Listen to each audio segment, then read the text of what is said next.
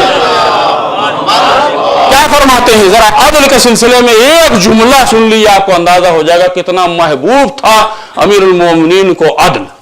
آپ فرماتے ہیں کہ ساتوں اقلیم کی اگر پوری حکومت میرے حوالے کر دی جائے، پوری قدرت میرے حوالے اس کی کر دی جائے، اور پھر مجھ سے کہا جائے کہ ایک چونٹی کے منہ سے ایک گیہوں کے چھلکے کو نکال لو ظلم سے، تو میں یہ سودا کرنے کو تیار نہیں ہوں.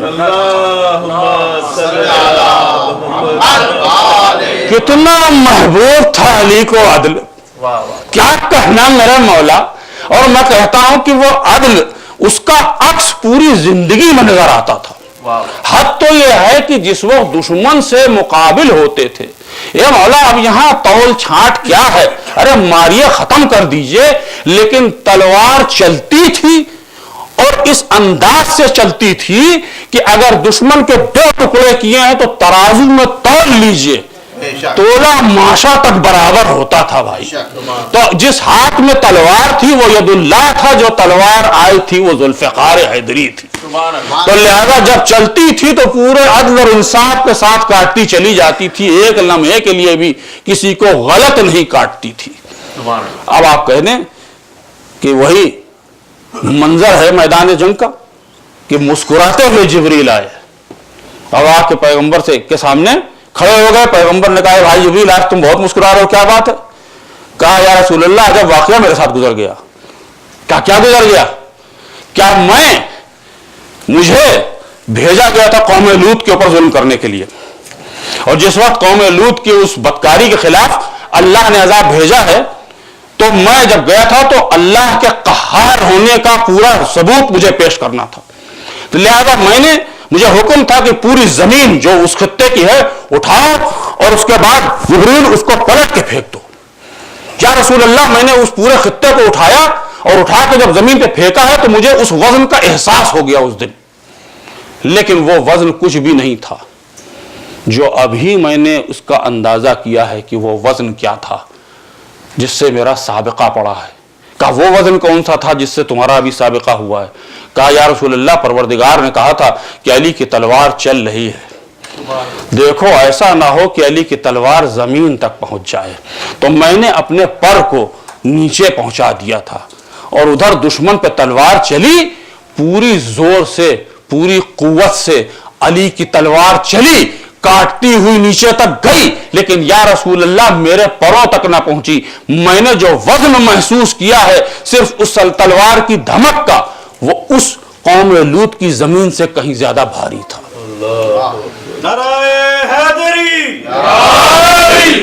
اب آپ اندازہ کیجئے کہ کیا تلوار چلاتے تھے مولا. لیکن چونکہ عصمت کے ہاتھ میں تلوار تھی تو جب چلتی تھی تو سرحد عصمت کو بھی پہچانتی تھی.